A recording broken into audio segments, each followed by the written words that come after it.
Hi guys, welcome to വീലെ.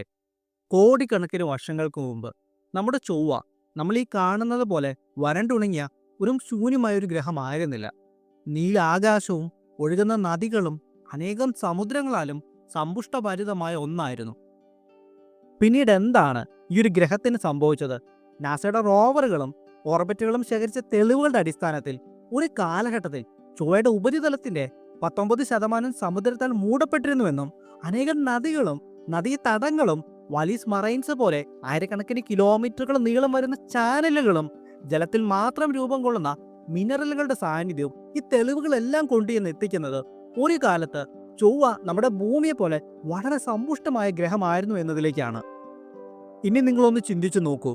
നമ്മുടെ ഭൂമിയിലെ Arctic ഓഷ്യനേക്കാളും വലിയ സമുദ്രങ്ങളും അതിശക്തമായ ഇടിമിന്നലോടെയുള്ള മഴയും ഒലിച്ച് പെയ്യുന്ന പ്രളയവും എല്ലാം ഉണ്ടായിരുന്ന ചൊവ്വയുടെ സമുദ്രങ്ങളിലോ തടാകങ്ങളിലോ എവിടെയെങ്കിലും ജീവന്റെ തുടുപ്പുകൾ രൂപം കൊള്ളാനുള്ള സാധ്യത എത്ര വലുതായിരുന്നു എന്ന് നമ്മുടെ ശാസ്ത്രലോകം ജീവന്റെ ആദ്യ തുടുപ്പുകൾ തേടിയുള്ള യാത്രകൾ ചൊവ്വയിലേക്ക് നടത്തിയത് വെറുതെ ആയിരുന്നില്ല. അതിന് പിന്നിൽ ശക്തമായ കാരണങ്ങളുണ്ടായിരുന്നു. പിന്നീട് എന്താണ് ആ ഒരു ഗ്രഹത്തിന് സംഭവിച്ചത്? ചൊവ്വയുടെ അന്തരീക്ഷം സംരക്ഷിച്ചു പോരുവാനായി അതിൻ്റെ മാഗ്നറ്റോസ്ഫിയർ വളരെ നിർണായകമായിരുന്നു. ഒരു ഗ്രഹത്തിൻ്റെ കോറിനുള്ളിൽ നമുക്കറിയാം ഇന്നർ കോറും ഔട്ടർ കോറും ഉണ്ട്.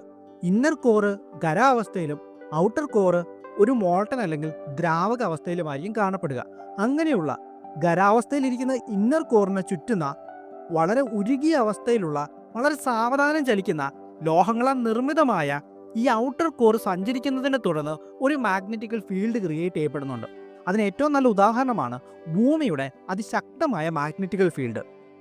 ചൊവ്വയ്ക്കും ഒരിക്കൽ ഭൂമിയുടേത് പോലെ പ്രവർത്തിച്ചിരുന്ന അതിശക്തമായ മാഗ്നറ്റോസ്ഫിയർ ഉണ്ടായിരുന്നു. അതതിൻ്റെ അന്തരീക്ഷത്തെ സംരക്ഷിക്കുകയും ചെയ്തിരുന്നു. പക്ഷേ ചൊവ്വ എന്ന ഗ്രഹം ചെറുതായതിനാൽ തന്നെ ഏകദേശം 4.2 ബില്യൺ വർഷങ്ങൾക്ക് മുമ്പ് അതിൻ്റെ കോർ തണുത്തുറഞ്ഞു പോവുകയും അതിൻ്റെ ഫലമായി ഈ മാഗ്നറ്റിക്കൽ ഫീൽഡ് ഇല്ലാതാവുകയും ചെയ്തു. മാഗ്നറ്റിക്കൽ ഫീൽഡ് ഒരിക്കൽ ഇല്ലാതായതിനെ തുടർന്ന് വലിയ രീതിയിലുള്ള സോളാർ വിൻഡുകൾ ഈ ഒരു ഗ്രഹത്തിലേക്ക് അടിച്ചു കയറുവാനായി ആരംഭിക്കുകയും ചെയ്തു. മാഗ്നറ്റോസ്ഫിയർ നഷ്ടമാകുന്ന ഗ്രഹങ്ങളിൽ അറ്റ്മോസ്ഫിയറിക് സ്പുട്ടറിംഗ് എന്ന പ്രതിഭാസം സംഭവിക്കുവാനായി ആരംഭിക്കുന്നതിനെ തുടർന്ന് സൗരക്കാറ്റുകളിലുള്ള ചാർജ് പാർട്ടിക്കിൾസ് ആ ഗ്രഹത്തിന്റെ അറ്റ്മോസ്ഫിയറുമായി ഇടപഴകാൻ ആരംഭിക്കുന്നു. അതിനെ തുടർന്ന് അറ്റ്മോസ്ഫിയറിലുള്ള ഗ്യാസ് മോളിക്യൂൾസുമായി കൊളൈഡ് ചെയ്യുകയും എനർജി കൈമാറ്റം നടക്കുകയും ചെയ്യുന്നു. ഇതിനെ തുടർന്ന് കാലക്രമേണ ഗ്യാസ് മോളിക്യൂൾസ് ബഹിരാകാശത്തേക്ക് എസ്കേപ്പ് ആകുകയും അന്തരീക്ഷത്തിന്റെ തിക്നെസ് കുറഞ്ഞ് വളരെ നേർത്ത പാളിയായി ചുരുങ്ങുകയും ചെയ്യും. കോടിക്കണക്കിന് വർഷങ്ങൾ എടുത്തു നടക്കുന്ന പ്രതിഭാസമാണെങ്കിലും ഇതിന്റെ അനന്തരഫലം ഡെവസ്റ്റേറ്റിംഗ് ആണ്.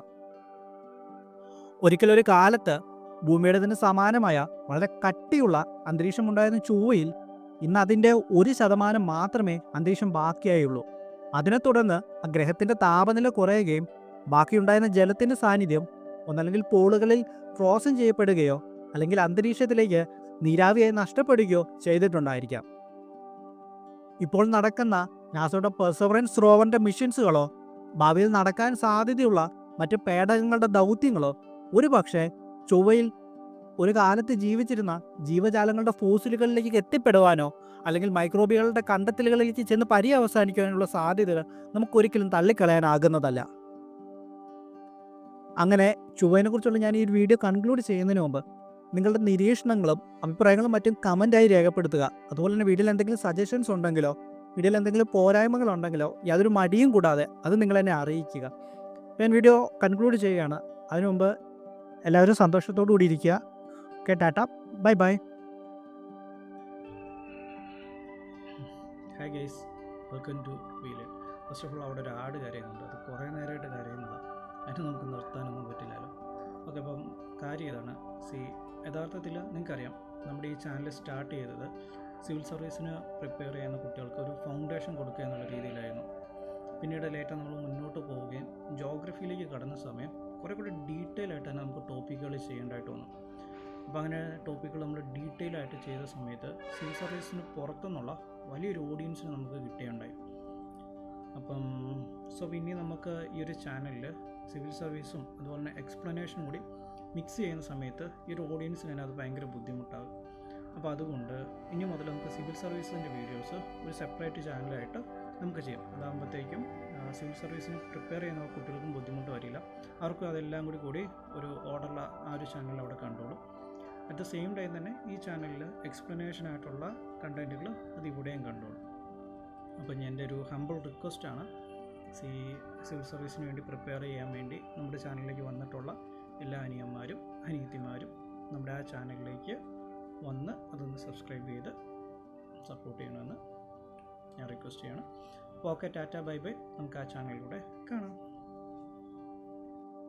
അതിനിടയ്ക്ക് ഒരു കാര്യം പറയാൻ വിട്ടുപോയി. ചാനലിൻ്റെ ലിങ്ക് നമ്മുടെ ഡിസ്ക്രിപ്ഷനിൽ ഇട്ടിട്ടുണ്ട്.